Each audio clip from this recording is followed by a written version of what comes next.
Hello everyone. So today we're going to work on the light side of this beautiful animal. We're going to put in all these gorgeous lights that where the direction is coming from, and we are going to ensure that it pops. So I'm going to start here with the eye, as I just feel that needs a little bit more added to it. I can see that I haven't quite got the eyeball the right shape, so we're going to fix that.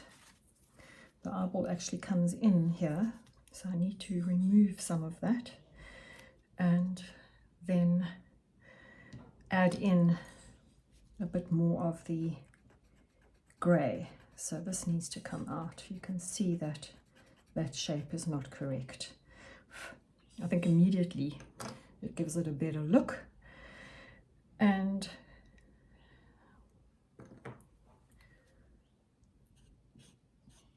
is closer to the photo reference. We've now got this piece that is going a little bit too high, so we'll take that out as well. Try and emulate that shape of that eye. There we go. So that does look better, I feel. You can let me know in the comments what you think. But drawing is all about going backwards and forwards and ensuring that you are happy with what you have laid down, and that you have a pretty good resemblance to the photo that you are following. So I'm adding this little bit in here. You can see that there's a lot of light reflecting in the hair. So I'm going in the direction of the fur, because that is one of the tricks of getting that fur-like texture and ensuring that the brain reads it. If you come down this side here, I'm following that fur line as well. Direction of that fur, which is absolutely beautiful. It then goes up on this side, so it goes down towards the snout. This comes this way, this goes that way. I'm just going to do a very, very light in here, because that is a darker tone. You can see that that value is darker than what it is around the eye. We have a little bit of a darker value up here, which goes from this top of this eye through to the start of this value here. Here it is darker, much, much darker. Oh, excuse that nerve-wrenching sound of the charcoal on the paper. So we'll just add that in. Oh, that's not the greatest of sounds, is it? It's like chalk on a board when you were at school. We add that in. That gives it a bit more depth. Come back to the white. You can add in all these whites at the bottom here and across this side. This is just gorgeous. So much light coming in. Let's go around the eyelashes, but we can put those eyelashes back in again. So that's the most wonderful thing about this medium, is that it's incredibly forgiving. So you can add and take out to your heart's content. You can see that the hard chalk pastel does create a bit of dust. It's not something that I really enjoy, but I love the medium, so we'll put up with it. Here you can see that the hairs are a little bit haphazard. Around the nose it's extremely light, and the hairs go up. There's a value here, as you can see, that is slightly darker.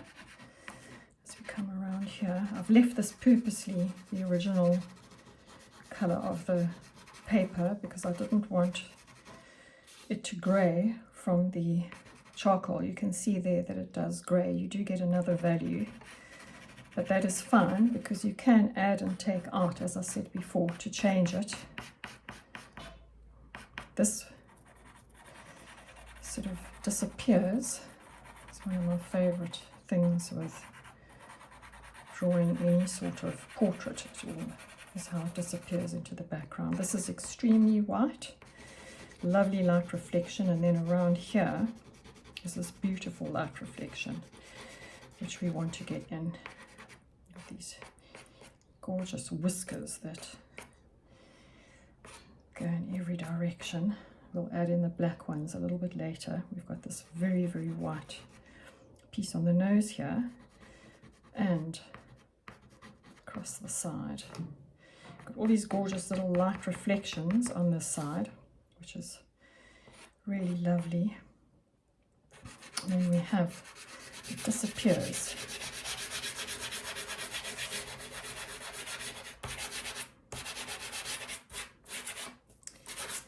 Into the neck like that. Let's get the shape correct. And there we have the light reflection of our deer. Now you can see that there are many tones in here.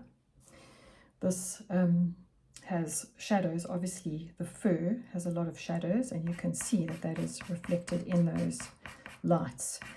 So we'll work on that in the next video.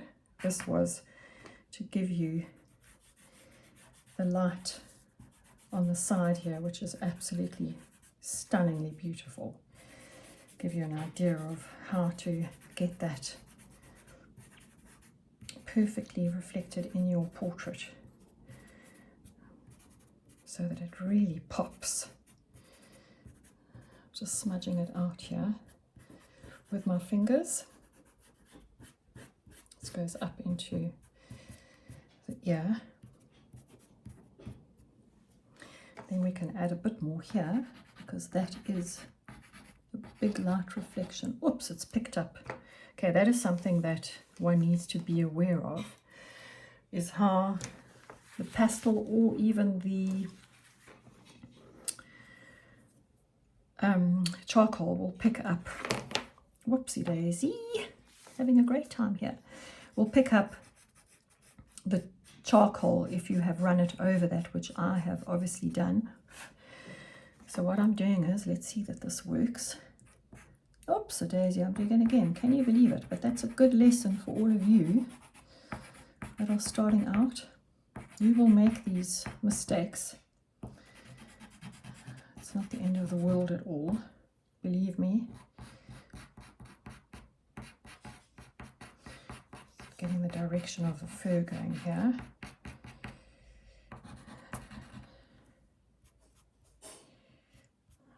We don't want to lose this incredible light round here. Put it back in again, because I think that the paper, the texture of the paper actually helps in this situation. Absolute hard line here. You can see this hard line here on the edge of the nose, so you want to get that in. There isn't a hard line here, but this is very, very light, so that will blend in with our blending stump to get that grey area around that nose that goes into that gorgeous light. You can see that that grey area comes down below the nose and goes into the chin. So that sorted out to get this value over here done. So yesterday I had a problem with my phone. It just decided that it was going to stop after 2 minutes. So I didn't end up putting anything on YouTube. It was most annoying. Today I'm trying to make sure that it doesn't do that, so that we can do a bit more on this and that you can follow along and get some more done on your deer. Please do give me comments in the comment section of the video. It always helps to know what it is that you are looking for and how you feel about what I'm doing. If you've learnt anything, and I would love to see your work. Thank you so much for watching. Really appreciate your support.